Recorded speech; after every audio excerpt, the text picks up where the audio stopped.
Olá, bom dia, graça e paz, que Deus abençoe a todos que estão nesse desafio de ler a Bíblia em um ano.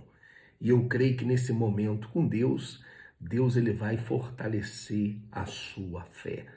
E hoje nós vamos ler mais 3 capítulos da Bíblia, 7 e 8 e 9 do livro de Neemias. E antes, vamos realizar a nossa oração.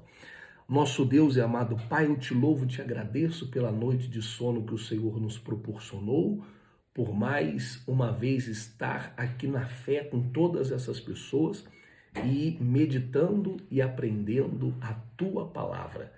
Que o Senhor venha abençoar. Ó Deus, eu coloco tudo mesmo nas tuas mãos, na certeza absoluta da vitória. Amém. E graças a Deus. Glória a Deus.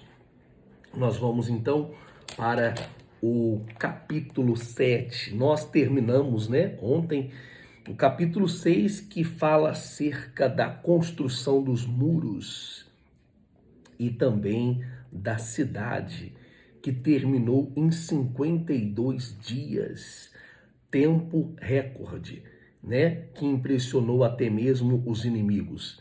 Então Neemias agora vai focar na organização da cidade, e isso é algo glorioso, E Neemias, ele veio não apenas para reconstruir os muros e reconstruir a cidade, mas ele veio também para edificar a fé das pessoas. Então ele reconstrói os muros, ele reconstrói a cidade, porque desde a invasão de Nabucodonosor, 70 anos antes, de Neemias, aqui a cidade foi completamente destruída, Os muros foram destruídos e ele vem com a reconstrução dos muros e da cidade.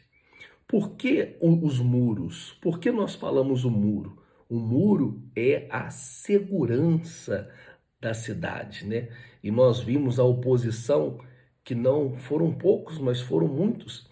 E agora ele vai trabalhar do lado de dentro, o lado interno. Ele vai focar na organização da cidade. Então, ele encontra registros genealógicos que os primeiros que retornaram para Jerusalém, os primeiros que retornaram do exílio, E vamos ver aqui no versículo 1, nós vimos em partes aqui isso no livro de Esdras, que mostra a lista daquelas pessoas, e nós vamos ver aqui também que isso é algo glorioso, é muito forte, É algo muito especial que ele encontra. Esse livro ele vai organizar do versículo 1 ao versículo 5, então é o início da organização. Do versículo 6 até o versículo 73 vai falar do nome, do número de pessoas que possuíam nome, os números das pessoas e o que eles possuíam. Então, eles estavam retornando da Babilônia. Então, tinha que ter o quê? Uma organização da família, o nome das famílias, a função, o que eles estavam fazendo. Então, aqui sublinha a continuidade e a restauração do povo judeu, Então, você fala assim, pastor, são só nomes. Não. Aqui foi uma promessa que Deus fez para Abraão, a promessa que Deus fez para Davi, a promessa que Deus fez para Israel, que o povo foi destruído, o templo foi destruído, os muros foram destruídos, pessoas foram mortas, foram levados cativos, mas Deus disse que a linhagem daquele povo ia continuar. E aqui está mostrando isso. Aqui não é só nomes. Deus está aqui cumprindo a sua promessa. A linhagem daquele povo continuou.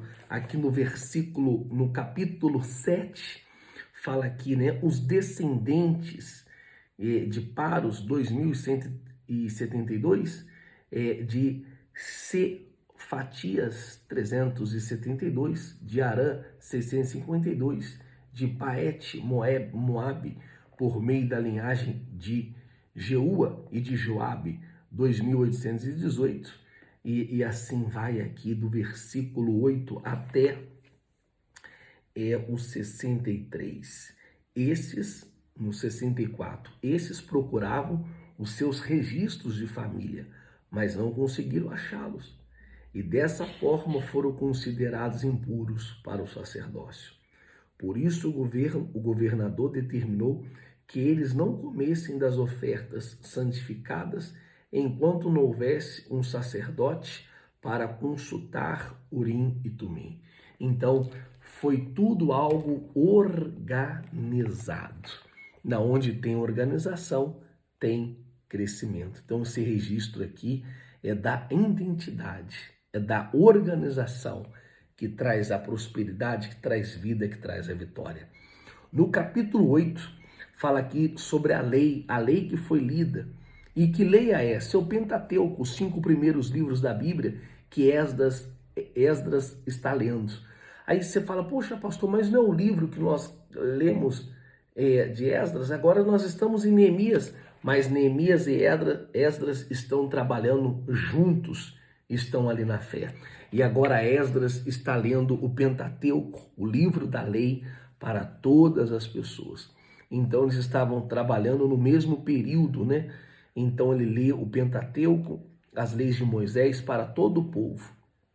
Então, lá na frente, que nós vimos aqui, o povo tem aqui, ele estava lendo esta mensagem na frente da porta das águas, que eram 12 portas, né? Do versículo 1 ao versículo 8, diz assim, ó: quando chegou o 7º mês e os israelitas tinham instalado em suas cidades, todo o povo juntou-se como se fosse um só homem na praça, em frente à porta das águas, ali, né? E pediram aos escribas e Esdras que trouxesse o livro da lei de Moisés, que é o Pentateuco, né? Que o Senhor dera a Israel. Assim, no primeiro dia do 7º mês, o sacerdote Esdras trouxe a lei diante da assembleia, que era constituída de homens e mulheres, e de todos os que podiam entender. Ele a leu em alta voz, desde o arraiar de manhã até o meio-dia, de frente para a praça, em frente à porta das águas. Foi isso que Neemias ele fez. Então ele foi ensinando o povo, né? Então no versículo 9 ao versículo 12, a reação do povo foi de choro. Então mas aqui também os homens de Deus vão encorajar o povo a se alegrar, né? No dia seguinte teve a festa do tabernáculo. Olha que coisa gloriosa. No versículo 15 teve a festa do tabernáculo, debaixo da orientação. Então, a festa do tabernáculo não acontecia desde a época de Josué, muito tempo, né? Mas aqui não existe nada mais poderosa do que a Bíblia, que é a palavra de Deus. E a palavra de Deus se cumpre. E que você venha continuar lendo a Bíblia, que você venha continuar nessa fé, não pare. É difícil para mim, é uma luta diária, mas é prazeroso aprender as coisas de Deus. E aqui no capítulo 9, fala da confissão, o povo confessa. No versículo 1 até o versículo 3, com jejum, o povo se vestindo de pano de saco, as pessoas se arrependimento, as pessoas se arrependem, o povo estava o arrependimento. Então eles estavam jejuando, se vestindo de pano de saco, e eles se arrependeram dos seus pecados. Agora sim a palavra entrou. E é muito forte, né? E aqui eles estavam se separando daquele povo misto, daquele povo estrangeiro, né? E do versículo 4 até o versículo 37, os levitas vai conduzir todo o povo, né, a reencontrar a história desde Abraão até agora. Então eles começam a contar toda a história. E por que eles chegaram naquela situação? Sabe por que eles chegaram naquela situação? Por causa da desobediência, por causa do pecado, porque eles tinham virado as costas para Deus. Então, eles começam a ensinar para o povo de Deus. Eles começam a ouvir a voz, a palavra de Deus. Isso daqui é muito forte. Chegaram a este ponto por conta da desobediência.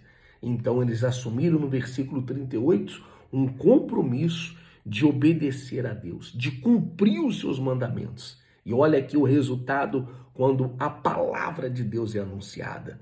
Então a Bíblia é algo glorioso, né?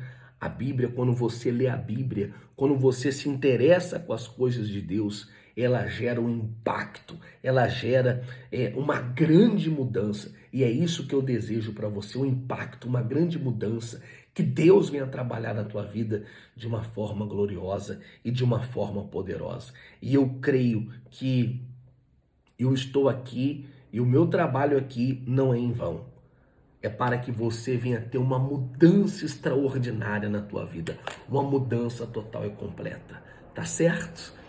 E finalizamos mais 3 capítulos da Bíblia e amanhã nós vamos terminar o livro de Neemias. Amanhã nós vamos ler o capítulo 10, 11, 12 e 13 e assim nós vamos finalizar mais um livro da Bíblia,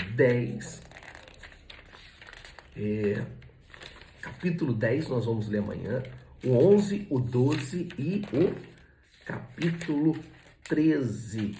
E depois nós vamos começar o livro de Esther e logo, logo nós vamos também terminar esse livro de Esther. E eu não vejo a hora, 9 capítulos só, 10, né? 10 capítulos de Esther. E vamos em frente. Eu desejo a todos vocês uma quinta-feira abençoadíssima, cheio de bênçãos e de vitórias para todos vocês. E se você ainda não se inscreveu no nosso canal, se inscreva no nosso canal, para que nós venhamos alcançar muitas pessoas através da palavra de Deus. E eu quero mais uma vez pedir para você compartilhar com 3 amigos. Coloca também nos seus status do WhatsApp, do Instagram.